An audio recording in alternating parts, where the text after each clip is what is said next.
Hello বন্ধুরা, সবাই এই ভ্যাপসা গরমের মধ্যে কেমন আছেন? আশা করি সবাই ভালো আছেন।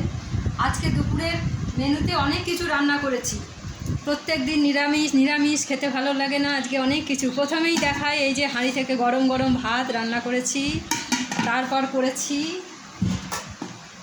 রুই মাছের ঝোল, আদা জিরে বাটা দিয়ে করেছি রুই মাছের ঝোল। বড় বড় মাথা আর ভেতরে মাছগুলো সব ঢুকে রয়েছে।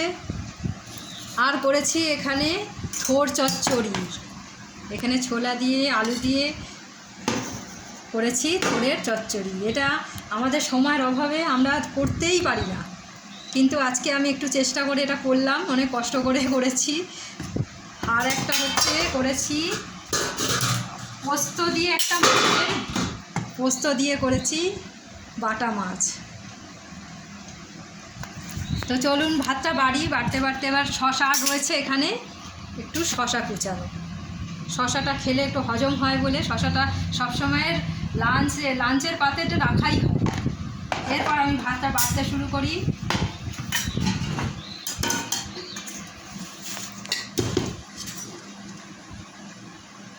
ভাতটা বেড়ে দিতে থাকি, দিতে আপনাদের দেখাতে থাকি। আর আপাতত কিছু মেনু নেই, এইটুকুই দিয়ে আজকে দুপুরের লাঞ্চটা সারা হবে।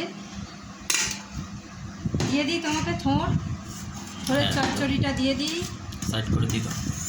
থোড়ের চচ্চড়ি নাও, তুমি খেতে বসে যাও, তারপরে দেবো বাটা মাছের ঝোলটা বাটিতে দেবো না মাছটা। এই দেখো কি বড় বড় মাছ আজকে। রোজ বলো যে ছোট ছোট মাছ, দেখো কি বড় একটা মাছ, সাইডে দিয়ে দাও, বড় একটা মাছ দেখেছো। আর এইটা আমি পরে দিচ্ছি, তুমি খেতে বসো, তারপর ঝোলটা আমি দিচ্ছি। শশাটা দিয়ে দাও, শশাটা 4-5টা শশাটা দিয়ে দিচ্ছি। আজকে দুপুরের লাঞ্চ নাও, বসে বসে খাও, খেতে থাকো, শুরু করে দাও, খেতে বসো, নাও শুরু করে দাও, বসো, খেতে বসে যাও, কতবার আর বলবো, চলে আসো। দাঁড়াও, হাতটা ধুয়ে দেখো থোড় রান্নাটা কেমন হয়েছে, ভালো হয়েছে কিনা দেখো। প্রত্যেক দিন বলো যে রান্না ভালো হয় না, নিরামিষ। আজকে অনেক কিছু আইটেম। আচ্ছা, রুই মাছের ঝোল, বাটা মাছের পোস্ত দিয়ে পোস্ত করছিলে। ও আজকে পোস্ত দিয়ে করেছো? আজকে পোস্ত দিয়ে করেছি।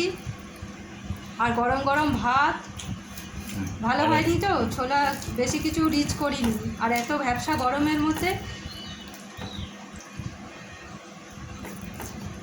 ভালো হয়েছে।